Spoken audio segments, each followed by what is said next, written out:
ओम नमो जयाद्या वेद प्रतिपाद्या जय जय स्वसंवेद्या आत्मरूपा देवा तूच गणेशू सकल मतिप्रकाशू असं वर्णन साक्षात माऊली ज्ञानेश्वरांनी भावार्थदीपिकेच्या सुरुवातीला केलेलं आहे. अशा विघ्नहर्त्या गणेशाची जयंती आज आपण साजरी करत आहोत. गणेश हे आद्य दैवत आहे.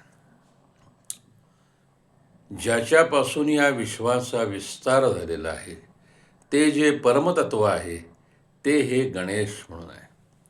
आणि हा आपल्या सर्वांचा लाडका बाप्पा म्हणून अवतरलेला आहे.